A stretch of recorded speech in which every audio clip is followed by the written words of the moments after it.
Hi guys, I'm sorry I'm late. Rough start to my morning this morning. I've got my gym hair going, thank you, and sitting in my car and had to drive somewhere to find Wi-Fi. So hopefully we're good. We're outside of Starbucks here. So hey, how's it going? Hopefully it's going. Yeah, you can see the little Starbucks, little umbrellas behind me, huh? So what do you think about Starbucks announcement? Did you guys hear that? They were doing a sensitivity training, a bias, non-bias training, something like that this morning with like 8,000 stores. I thought that was pretty cool. Hi, George. So it's very gray in California right now, so you're getting this weird haze behind me. And yeah, just talking to you like I usually do Tuesday mornings about... Hi. The weather's cooler, yes, so that part feels good. It's not too crazy right now. Hi, Julie. How are you? It was good. Thank you, Julie. How was your memorial? Hi, Elisa. So, hey, this morning we've got stuff to talk about. Since I'm sitting outside Starbucks, I mentioned that they're doing their bias. Hi, Jessica. Their biased, anti-bias training. What do you guys think? I think that's really, really cool. I wish more companies would do that and help people with diversity and understanding that we are a melting pot through and through here in the United States, and that we need to support each other and find ways to communicate and understand each other culturally and otherwise. So, right on, Starbucks. You got a thumbs up for sure today. So today we are talking about should I stay or should I go, I think. I think I've talked about this before, relationship stuff. But we had, hi Hamza, Shabir. We had a lot of people who were like, I'm still hanging on to my ex. My ex is still hanging on to me, but I'm trying to cut her off. I don't know how to do this. And then other people who are like, I'm really friends with my ex, but I can't hang out with her because she's still using or drinking and getting loaded. And so I had one person, thank you, George. I had one person who said that really, he's in recovery, and so he can't be around his ex that's not in recovery. Any of you have that kind of situation?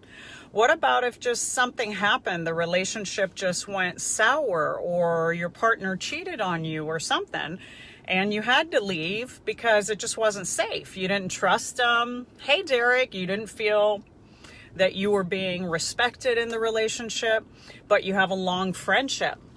I know lots of people that have been married like 20, 30 years or longer. Can you move your puff once more? Okay, whatever. I've been getting some weird messages, you guys, so check it out. Like the weird radar messenger thing on people sending me some really interesting messages. So like, hey, keep it cool, keep it kind, keep it respectful. I'll do the same for you. Hi, Efron. And so in case you ever missed it on these lives, my husband jumps on. I am married and been with him for about 30 years now, so I ain't going anywhere. But I bless you and support you in finding single women that might be on this live and might want to chat with you, okay? Somebody thought this is like a dating website, and it is not. I don't do that. That's not my job. It's not in my wheelhouse. Trust me, it's not. You don't want me matchmaking for you. Although some of my clients might. They actually might want me to do that. So they would trust my opinion, I think. So good luck to everybody in that department. So just for a few minutes, hey, Jan, let's talk about how to let go of your ex or not. Hello, beautiful. I pray for my husband's goodwill. Hi, Antoinette. When you are losing a partner, if you've broken up with them, can you help me find somebody? See? Open that door. No, Hamza, that's not what I do. Ain't gonna do that, not about to do that. There's tons of matchmakers out there. You can find them. Go for it. Not my wheelhouse. Not in my lane. And we like to say, not in my hula hoop. Hula hoop. I just stay in my hula hoop. And then that's not something. Not my circus, not my monkeys. You guys have heard that expression. When you have broken it off with your ex, I'm going to start talking now. Hi, Christina. There's a reason you did that, and I've said this before. An ex, there's a reason, there's a distinction and a term that is used to describe someone in a relationship that you have moved past, okay? Good morning, Kelly. I think you're awesome. And when we try to go back and recreate relationships that we've already outgrown, it never works, you guys. It doesn't help and serve. It is a rare occasion that you can break up in a relationship and then years later get back together. I have heard that once people mature, maybe a decade later or 2 decades later, they mysteriously find each other again and they're able to work it out. Hi guys. Sangeeta and Narendra. So if you've left someone, you left for a reason. You weren't happy. They weren't meeting your needs. They weren't respectful of you. You outgrew them, or you felt bad in the relationship and you were no longer happy. Now, if someone left you, it might be for the exact same reason, right? I'm getting this weird glare I'm trying to get rid of. ADD moment. But they left you for the same reason. They weren't happy. It wasn't working out. You guys weren't getting along. Maybe you disrespected each other. And again, like I said earlier, maybe someone is an alcoholic or an addict with another alcoholic or an addict, and one of you starts using or relapses, or one of you never gets sober. And it makes it impossible for your partner to stay with you, right? So please know that there is always a reason and a purpose when you're in a relationship, and there's always a reason and a purpose when you leave. It took a lot for you to leave, and it took a lot for that person to leave you. We don't do those things very easily. So once you do leave, it's huge, and you've made that commitment to yourself to move on. I'm hoping that you love yourself enough, hi Brenda, that you choose to continue moving forward in your life instead of going backwards. There's a reason that, you have a rear view mirror to see what you've already passed. It's not what you're headed towards. So I want you to think about moving forward and in your life, not just in your relationships, but saying, when I leave a job or a person or a marriage or a friendship, is because I've hit my expiration point. I've hit the end of the rope of what I can tolerate. Okay. Yes, I am a professor too, Hamza. I used to be anyways, an adjunct professor at Cal State Long Beach. So what I want you to do is think about the relationships you're in now. And if you have an ex or a girlfriend who's hanging on, or a boyfriend that you've asked to end your relationship with, but they keep circling and coming around, then you need to know, take my name again a lot. I laugh a lot. Trust me. That's what I do. Julie, I know people who left, but take their baggage with them into the relationship. That's not good. Thank you, Julie, for bringing that up. Yeah, if you leave somebody because you're unhappy, then don't beat up the next person that comes into your life because you make comparisons. Oh, you remind me of my ex. Oh, my ex used to do that. Oh, I don't like it when my ex used to do that. Don't walk into a new relationship talking about your past relationship. It's really frustrating for the new person, right? So we are talking about baggage. We are talking about dropping your baggage and moving forward. If someone's hanging on to you and they haven't let go, they're not taking very seriously your boundaries. And one of the guys on here always talks, I think it's Wesley, who always brings up about boundaries. And I want you to understand your boundaries, the lines that you draw, let people know what you're made of and let people know where you stand. So if you're fuzzy about your boundary, then people are going to be fuzzy in how they treat you, okay? Antoinette, I'm trying to figure out how to have high self-esteem so you can move forward. How do you become confident? Well, that's a great question. And Hamsa's wanting me to look at Brenda, and I don't see a comment. Brenda, I know sometimes that's hard to do. Yes, absolutely. All of these things are hard to do. I say them quickly in a 15-minute live to give you quick little tidbits of advice. Never do I think it's an easy thing to do, okay? Brenda, I think he wants me to notice your comment, which I just did.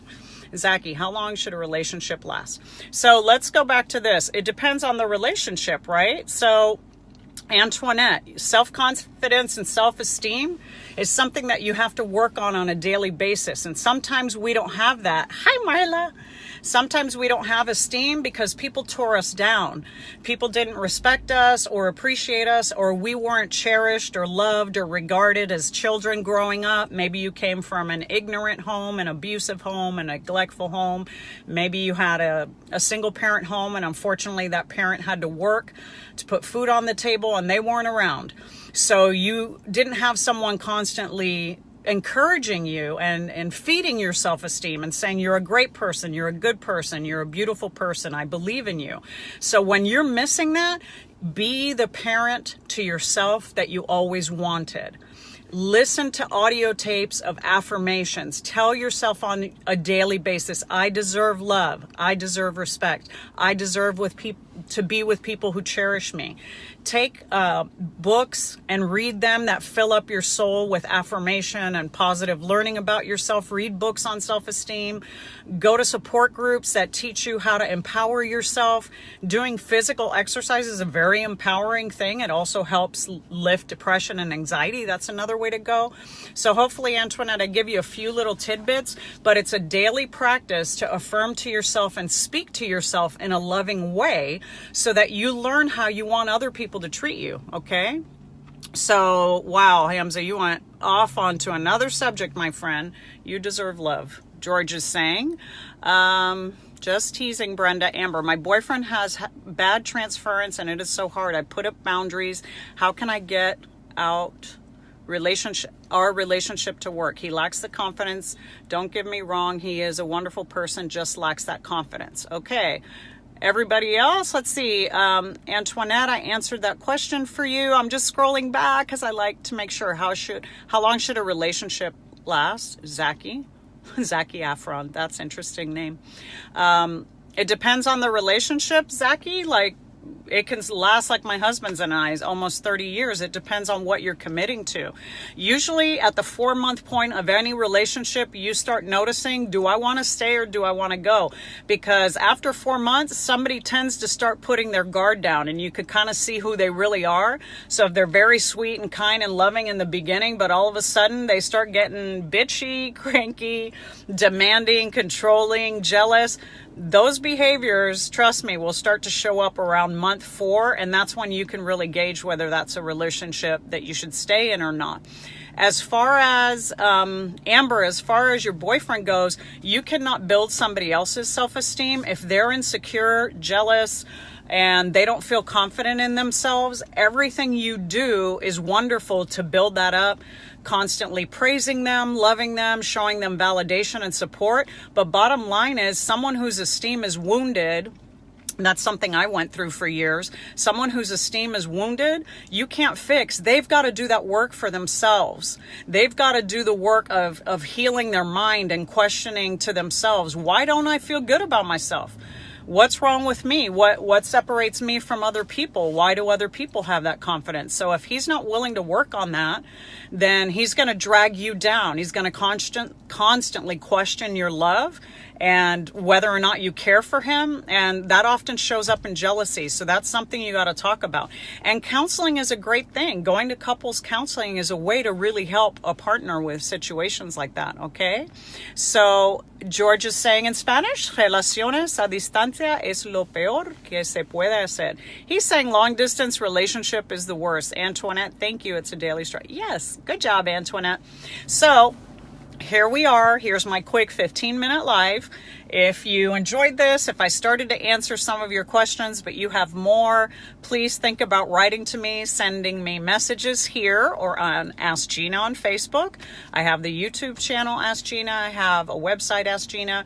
And I am going to do this show again Thursday. Those of you who have been here for a while with me, is Thursday night at 6 p.m., which is Pacific Standard Time in California.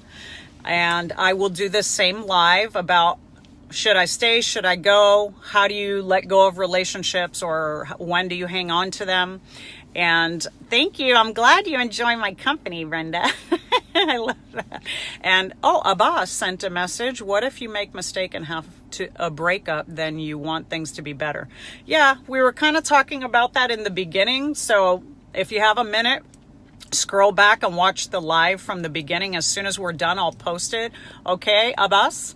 I did talk about that, and my philosophy is when you've moved on for a reason. And sometimes if you hurt someone by breaking up with them, it is very rare that you will ever gain that trust back. They won't ever trust you, and they'll always be afraid that you're going to leave them again. So most people, once they've broken up, it's almost an impossible thing to get back. You can certainly try. There's no harm in trying, but it's very doubtful because your partner has already felt that you've broken your trust with them in some way. Okay, Elisa liked the topic, and hey Wesley, I talked about you earlier, so go back and watch the live. I mentioned you. I'm glad you're all here. I'm glad you enjoyed it. Hi Espy, I'm right at the end. Hamaz, I'm not ignoring you. I will ignore things if they get too funky. So if it gets personal or weird, or I think you're talking about something, I can't talk about the afterlife. That's not my area either. Maybe some other time we can do it as a topic and I'll tackle it, but I certainly don't think I have any expertise in that area. Okay. Amber's saying I made him listen. Hopefully it helps. Thank you. I'm so glad you made him listen, and thank you, Brenda, for saying that. And SB, all right, putting this back. We're all done. I liked it. Thank you, Abbas, and I hope you come back. And Brenda, you guys have a great afternoon. I send my love and support to you. Affirm to yourself today, I'm a good person. I'm doing the very best that I can. I'm tackling my day 100%. I'm willing to be of service of others. Any positive affirmations that helps your esteem and loving and parenting yourself in a new way, I totally support that. I hope I see you on Thursday. Bless you all. And if you didn't get to watch it from the beginning, I'm going to post it right now. Have a good day. See you soon.